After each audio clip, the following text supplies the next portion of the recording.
వ్యాపారం కొంత చట్టవిరుద్ధంగా కూడా ఇప్పుడు వాళ్ళకంటే డబ్బులు ఉన్నాయి, వాళ్ళ దగ్గర అంటే సెలబ్రిటీస్ దగ్గర డబ్బులు ఉన్నాయి కాబట్టి వాళ్ళు చట్టపరంగా వెళ్తారు, అన్నీ ఉంటాయి. వీళ్ళ దగ్గర ఏం లేవు కదా పాపం. అన్ని చోట్ల చట్టవిరుద్ధంగా నడుస్తున్నాయి.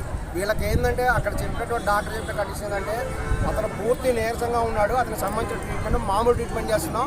ఒకవేళ కిడ్నీ ఆపరేషన్ చేయాలన్నా అతని బాడీ ఫిట్ లేదు, అసలు చేయలేము, ఆపరేషన్ చేయడానికి కుదరదు. ఆ ఫిట్నెస్ కావడానికే ఇప్పుడు అన్ని చేస్తున్నారు కదా, కుదరదు. అటువంటిప్పుడు కిడ్నీ పేరుతో డబ్బులు ఎందుకు, 50 లక్షలు ఎందుకు వాళ్ళకి?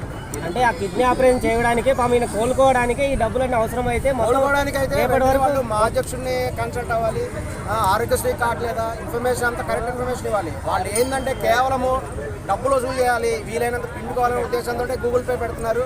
ఇప్పుడు మంచు విష్ణు గారు మా అధ్యక్షుడు గారు ఆయన స్పందించాలి, ఇంకా ప్రముఖ హీరోలు కూడా స్పందిస్తారు. అట్లా కాకుండా అన్యాయంగా ప్రభాస్ గారు మమ్మల్ని మోసం చేశారు, ఈయన వల్ల మాకేం డబ్బులు రాకుండా చేశాడు, వీళ్ళు తప్పు చేస్తూ ప్రభాస్ గారిని ఎందుకు బ్లేమ్ చేస్తున్నారు వాళ్ళు? దీన్ని తీవ్రంగా కూడా ఖండిస్తున్నాం. తప్పనిసరిగా ఆమె క్షమాపణ చెప్పాలి. ప్రభాస్ గారు ఆమెకేం మోసం చేయలేదు, ఆమెకేం కడుపు కూడా చేయలేదు. ఎందుకంటే ప్రభాస్ ఏం మోసం చేశాడో వాళ్ళకి ఎందుకు తప్పు మాట్లాడుతున్నారు ప్రభాస్ గురించి?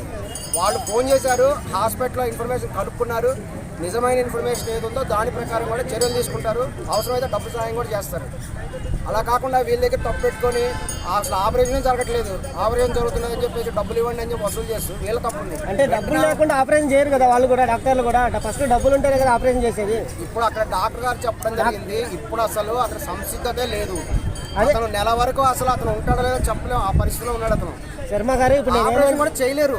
శర్మ గారు ఒక పేషెంట్ కోలుకోవడానికి సమ్ అమౌంట్ అనేది అవసరం అవుతుంది. అవును, ఆ అమౌంట్ అంటే లాస్ట్ వరకు కిడ్నీ ట్రాన్స్ప్లాంటేషన్ వరకు 40 లక్షలు 60 లక్షలు అవుతాయి అంటున్నారు. అంతేగాని ఇప్పుడు సమ్ అమౌంట్ అనేది దానికి సమ్ అమౌంట్ అనేది మేము ఫిష్ వెంకట కూతురు చెప్తున్నా, నువ్వు కిడ్నీ ఆమె వాళ్ళ నాన్న కిడ్నీ ఇవ్వను, వాళ్ళకి ఎందుకు అడుగుతున్నారు? ఏం సరిపోలేదేమో. అవును, ఎందుకు సరిపోలేదు ఆ విషయం డాక్టర్ చెప్పాలి. అదే డాక్టరే చెక్ చేశారేమో.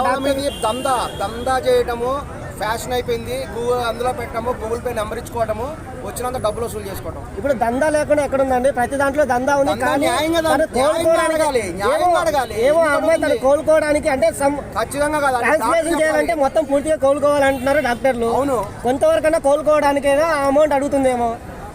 మరి అటువంటిప్పుడు మోసం చేశాడు అని చెప్పడం ఎందుకు? ప్రభాస్ మరి చెప్పకూడదు. అటువంటిప్పుడు సైలెంట్ గా ఉండాలి. అదే మోసం చేశాడు, మోసం చేశాడు మాత్రం తప్పండి, కాదనలేదు శర్మ గారు. అని ప్రభాస్ గారి గురించి తప్పుగా మాట్లాడింది, ఆమె చేసిన తప్పు. ఆమె ఇమ్మీడియట్ గా కూడా అక్కడ ఉన్నటువంటి ప్రెస్ మీటింగ్ ఏర్పాటు చేసి ప్రభాస్ గారిని మేము పొరపాటు అన్నాము, ప్రభాస్ గారు తప్పేం లేదు, అది ఓకే నేను కాదనట్లేదు, చెప్పి తీరాలి ఆమె. అది ఓకే నేను కాదనట్లేదు, కానీ డబ్బులు ఇవ్వకూడదు. లేకపోతే నిమ్స్ లోకి వెళ్ళి చూపించుకోవాలి. ఇప్పుడు ఫిష్ కార్పొరేషన్ ఎండి ఒక ఆయన వచ్చి చెప్పాడు.